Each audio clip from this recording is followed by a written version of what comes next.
Morning everyone! Isang makulimlim na umaga po sa inyong lahat at isang nagyayelong umaga. So morning po ngayon dito, I think today is Sunday at ayan po, nag-i-snow. Nakikita niyo po ba yung bagsak ng snow? Ayan, napakalamig po ngayon dito sa lugar namin, dito po sa Winnipeg, Manitoba, Canada.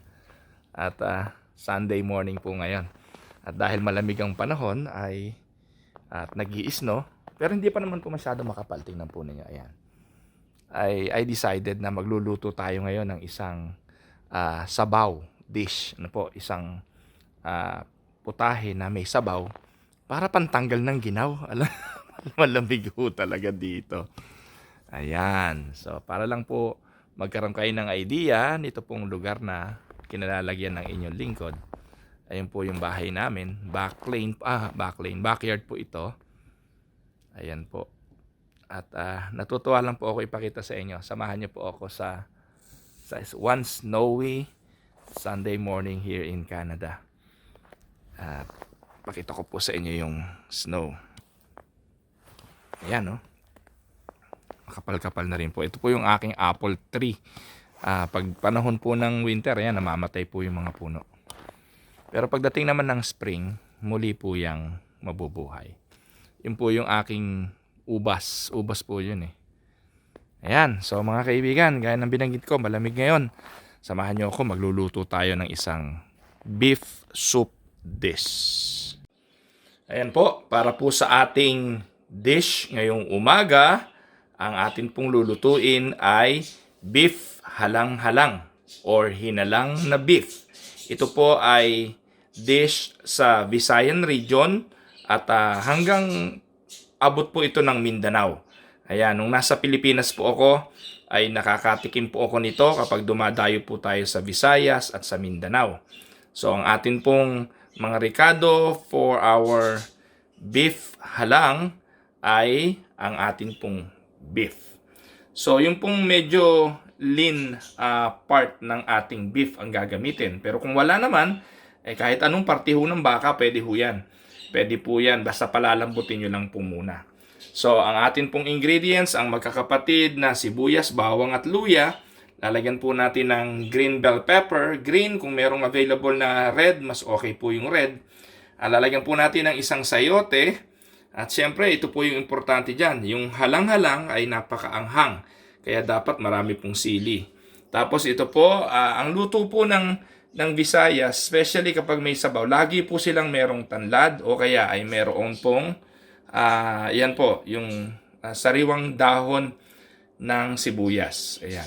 Tapos, ang atin pong pampalasa, soy sauce, tapos konting vinegar. Pwede po yung pinakurat or cane vinegar or white vinegar, whatever. Pwede po yun. Konti lang po, ayan po yun. Tapos gagamit din po tayo ng paminta.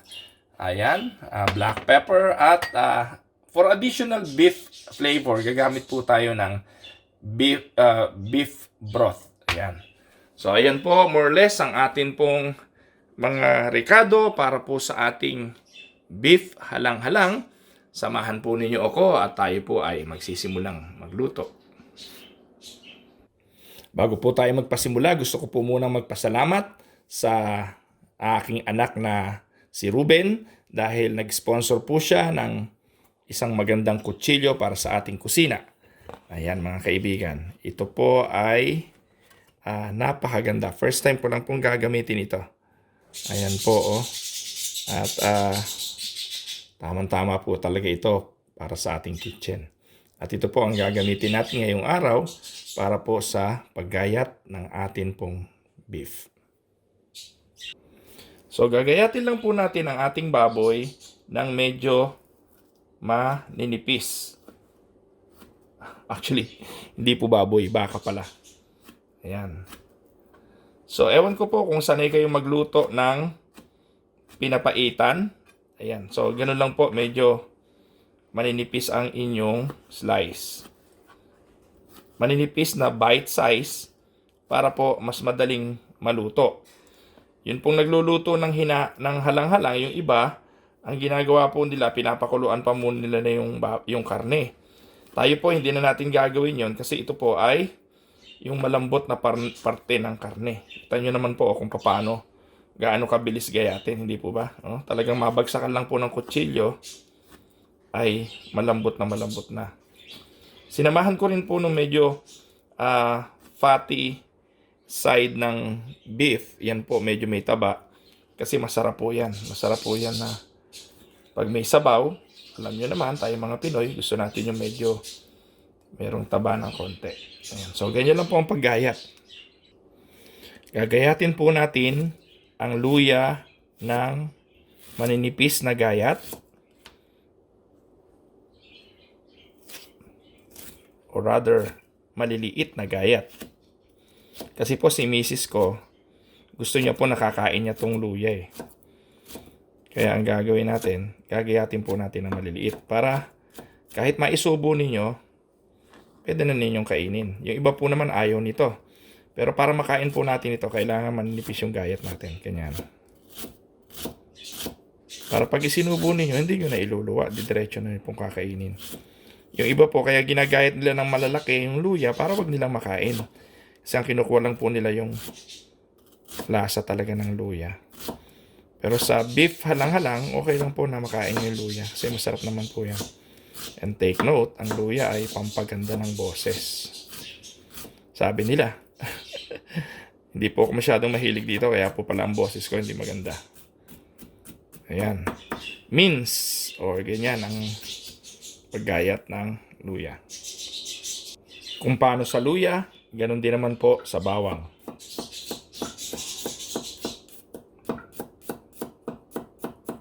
Ayan, maliliit lang po. Manipis. Ayan, tapos i-mince nyo po na ganon.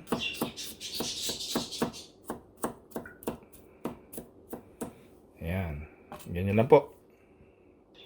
Ang sibuyas naman, ay gayatin nyo lang ng manipis. Maliit lang, ganyan. Napakaganda ng kutsilyo. Thank you uli, Ruben. Ayan, ang ganda ng kutsilyo, no po. Sarap magayat. Kahit hindi ka talaga chef, parang chef na rin ang dating, no? Napakamahal ho nito, eh. Oh. Salamat po sa aking anak, oh. Ganda hawakan. Ang sayote, atin naman pong ganito babalatan. Ayan, mabilis lang po yan.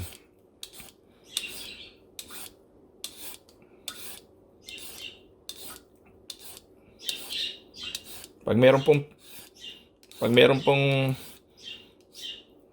peeler na ganito napakabilis ng trabaho, hindi po ba?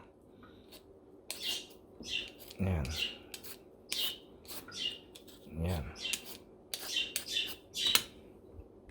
Ang paggayat naman po ng sayote ay medyo malalaki ng konti. Actually, hindi naman po kalaki. Ganyan lang po. Ayan. So, pwede pong ganyan. Pwede rin pong patagilid na ganyan. Depende po sa inyo. Yan, either way, pwede po yan. So, pwedeng ganito, pwede pong ganon. Nasa sa inyo po yan. At take note, yung pong ibang nagluluto ng halang-halang, wala po silang nilalagay na gulay. Pero yung original, yung authentic, Visayan halang-halang, either papaya or sayote po ang sahog na gulay. Ang bell pepper naman, ay ganun din po ang gayat. Yan, medyo pahaba na ganon. Kung may nagtatanong po sa inyo kung taga saan po ba ako, kung ako po ba'y taga Visayas, hindi po. Ako po ay taga Cavite. Caviteño po ako. It so happened na nung nasa Pilipinas po ako, mahilig po talaga akong tumikim ng ibang mga klase ng luto. At pag nakakarating po ako sa Visayas and Mindanao, ayan, sa mga restaurant doon, ayan po. Yan po yung mga karinderya, yung kinakainan. Nakikita ko po yan at lagi ko pong tinatanong kung ano tawag doon. At ang sabi po nila, halang-halang. Alam niyo po, ito po ang kapag marunong ka magluto at natikman mo ang isang ulam, alam mo po itong lutuin. Alamin mo lang kung anong rekado. Para sa spring onion naman, ay maliliit lang po ang gayat. Kukunin natin yung pinakadulo niyan. Yan po ay kasama. Kasama po natin yan sa nagluluto at yung pinaka part na dahon ay pang garnish na lang po yan.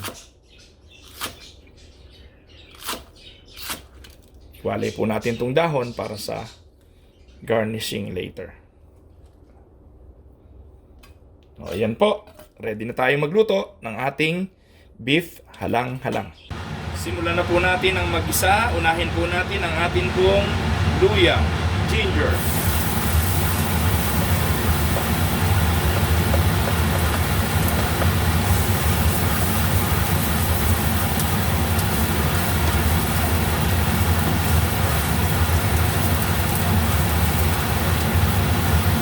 Lutuin lang po natin ang luya ng konti.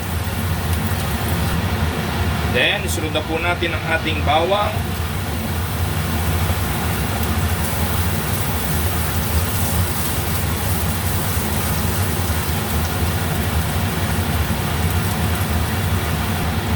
At ang ating sibuyas.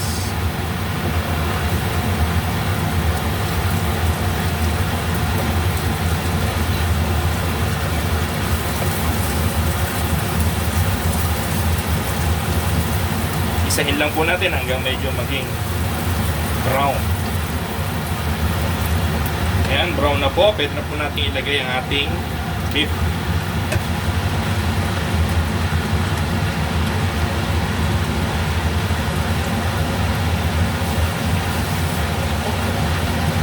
Gigisahin lang natin ng konti itong ating beef at hanggang sa lumambot.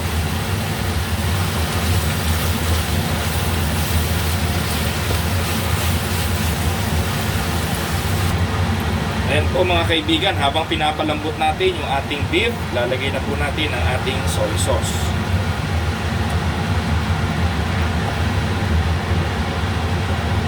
Tapos lalagay na rin po natin ang ating pong suka. Take note, konti lang po ang suka ho. Huwag masyadong madami.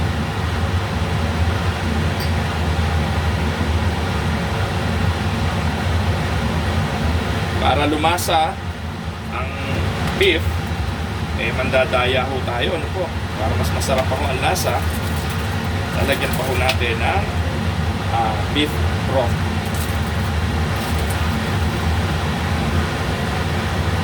Dalawang kutsarita po nito.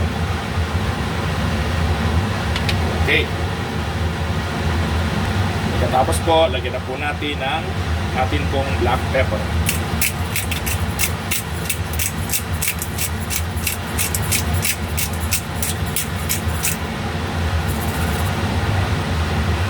Sunod po, lalagay natin ang yung pong spring onion, yung pong pinakadulo.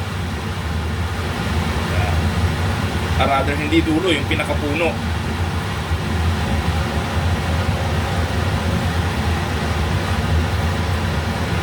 Papakuluan po natin hanggang sa totally ay lumambot na yung ating pong karne. Kung mapapansin po ninyo ngayon, parang na-adobo na po yung ating pong beef. Ayan. Ngayon po, lalagyan na natin ang sabaw.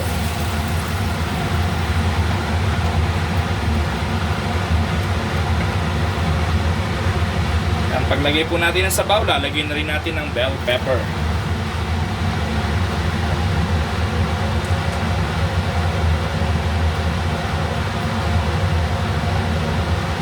Then, ang ating sili. Tataka po kayo ba't hindi ko ginayat ng sili? Kasi po meron tayong mga bata eh. Ayan, kung gusto lang po ng mas maanghang pa, pwedeng pisain na lang yung sili. Pero hanggang hindi po yan napipisa, hindi po yan masyadong tatalab sa lasa ng ating sabaw. Pero yung original, talaga pong pagluluto ng halang-halang ay napakaanghang po niyan. Tataka po kayo, bakit toyo ang nilagay natin? Alam niyo po sa Visayas and Mindanao, ang patis po nila doon ay toyo. No, ewan ko po kung alam niyo po yun. Pero pag bumili kayo sa tindahan ng patis, ang ibibigay nila sa inyo yung toyo. Yung po yung usually talagang ginagamit nila pang paalat. Hindi ko po alam kung may patis ding tinda ron. Siguro meron po. Pero yung kagaya po ng Zamboanga del Sur na madalas ko napupuntahan noon, ang patis talaga nila ay toyo. Pero kung gusto niyo pong alternative na pampaalat ay patis, wala akong problema doon. Pero ito lang po talaga yung nakita ko po na ginagamit nilang paraan ng pagluluto ng halang-halang sa Visayas and Mindanao. Ayan po mga kaibigan, ang atin pong beef halang-halang. Ang final na po, nilalagay natin ay ang gulay. Nilalagay na po natin ang ating sayote. At kapag ang ating sayote ay malambot na, that's it. Itikman po muna natin.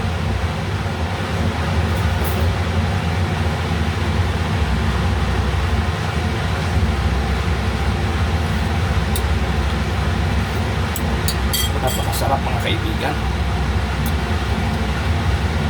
Nagbabalik yung gunita, nagbabalik yung mga ala-ala ng mga pamamasyal sa Mindanao.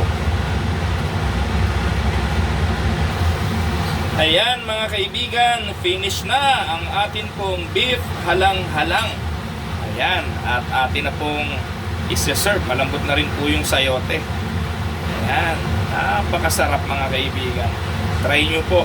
At garantisadong sa malamig na klima ay sulit ang paghigop ng sabaw ng beef halang-halang. Yung po iba, no, take note, naglalagay po sila ng ox stripe, no, yung parang yung tuwalya. Hindi ko na po nilagyan. Isa pa, hindi nga available sa akin ngayon. So, pero kung gusto nyo po, pwede nyo pong lagyan din. Ayan po mga kaibigan, serve na po natin ang ating beef halang-halang. Ayan po mga kaibigan, ang atin pong finished product ng atin pong beef halang-halang. By the way, yung halang sa Visayas ay spicy. Kaya dalawang halang-halang, di double spicy. Pero ito pong ginawa ko hindi po masyado kasi po kakain po yung mga bata. O ayan po mga kaibigan, kung bago lang kayo sa channel ko, please do subscribe at kindly hit the notification bell para po ma-notify kayo sa mga susunod nating video. Akin lang pong paalala na ang kondisyon ng ating puso sa anumang ating ginagawa ay nakakaapekto ng malaki sa resulta nito. Kaya po dapat laging positive lang po ang puso para laging maganda ang resulta. Hanggang sa susunod nating video, God bless everyone!